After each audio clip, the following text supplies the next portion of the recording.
Alright, hello fun and welcome back to my Fallout 4 Mod Spotlight series, where today we are having a look at the Vintage Shotgun mod, which is being made by the Fallout 4 Story Expansion Project. And what this glorious little piece of work looks to add into the game is a fun new lore-friendly pump-action shotgun in the form of the real-world Winchester 1897. And oh, I've been loving this gun because, well, not only is it a real-world historic gun, and I love that sort of thing, but it's also a pump-action shotgun, and those are just the best. I love a good pump action. So let's jump on over here and have a look at what we do get with the Vintage Shotgun. And in its most basic and standard form, it will do 52 damage with a shotgun shell, of course, with a firing rate of 6, range of 119, accuracy of 49, and a weight of 7.3. Not too bad there.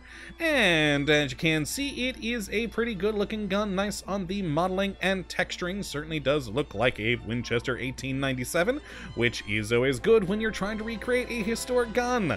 Now, as for the modifications it does have for it, it's not the largest list of things in the world, but enough to give this a bit more usability and make it last later into the game.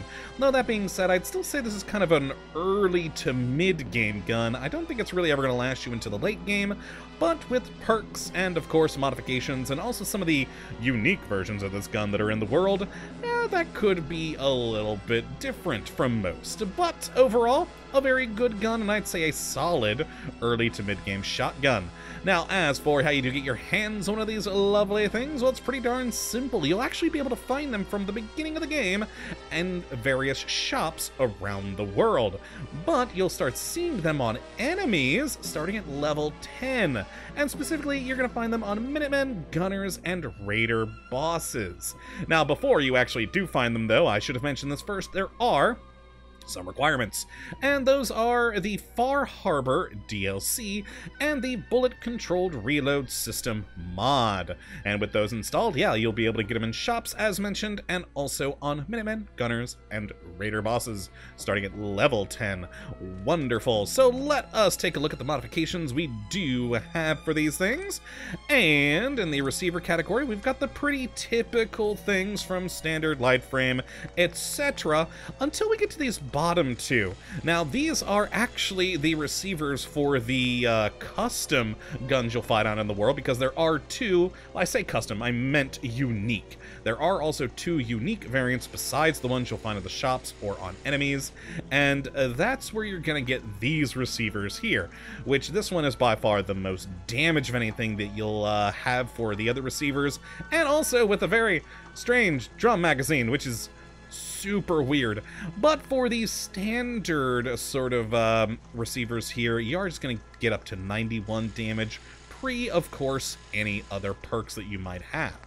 Now, in the barrel category, we've again got pretty typical stuff of short, long, and then a ported version of each, and I always do love the look of a good ported barrel. Then in the stock category, we've got either the standard short stock, a full stock, an improved stock, and a gunslinger stock, which is my personal favorite because, well, it looks darn good. And then in the sights category, another pretty small list, but enough for a shotgun. We've got iron sights, a laser sight on here, a reflex, a magnified reflex, and a short scope. I actually think this one's my personal favorite, the magnified reflex. It's a pretty fun little thing, but any of them are good options for a shotgun. And finally, we have the muzzle category, where we either have nothing, a compensator, muzzle brake, bayonets, or a suppressor. I know it's fun to see a bayonet with a nice giant trench, or on a nice big bayonet on a shotgun. Perfect trench weapon. That's where my brain was trying to go with that sentence. I got there eventually. Good times. And yeah, so like I said, not a huge list of different modifications, but enough to keep this thing a bit more useful and change it up a little bit for your particular style. So let me grab my two modified versions, and then let's get some shooting and test this thing out. And fire. And there we go. God, I always love a good pump-action shotgun in a video game. It's just magnificent. Now, it does, of course, have quite a lot of kick to the gun, but because of the slower firing rate, you very easily get pretty back on target, you know, after each shot, because, yeah, it's going slower with the whole pump action mechanism, but certainly not too shabby, and a fun gun. Now, let us actually go and grab the suppressed version, of course, to hear it in its suppressed mode. And here is actually that magnified reflex. I really love the look of this thing. Kind of a bit harder to aim with the suppressor on this particular shotgun, because it kind of covers up stuff. But I really do like this. I don't know why, but this particular sight really speaks to me. Butt fire! And there we go. 5 lovely silent shots with a... I just don't know why I love this reflex sight so much, but I really do. It's a wonderful little sight. And I don't know, but a suppressed shotgun always both kind of amuses me and also weirds me out. But hey, good times. Good times. And then finally we'll grab our tactical converted one, which, I mean, is the same as always, but I did put on the just normal laser sight, which, of course, with any laser sight you find in any mod, it kind of becomes a problem when you're trying to aim at something in a lighter background. Like, I can barely see the dot over there, but on that black surface, there it is. Or in the shadows, there it is. But hey, at least it does look interesting. And other than that, we, of course, got the fun stabby knife on the front. Good times. Now let us go and check out it against some enemies. I'm debating whether or not to actually do a Deathclaw or some bandits, but what the hell, let's try a Deathclaw. This does do, at this top end, without being one of the unique custom versions in the world, 91, which isn't the worst damage ever, but it is going to take us a little bit of time to take out a Deathclaw with only 91. Oh boy, yeah, it's gonna be a thing. Okay, there we go. It's coming straight at us, the fool! And then he dodged. Run away, run away. Oh god, he's almost up!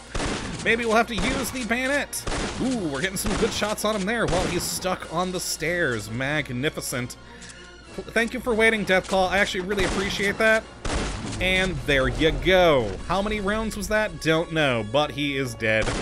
Lovely. Let's get a good stab on too, because why not? Take that, Deathclaw. Wonderful. Now, what the heck, we'll do some bandits too, but let's go over to the suppressed version there and pop in a U. There you are, and goodbye, Raider, with your pathetic double-barrel shotgun. Boom.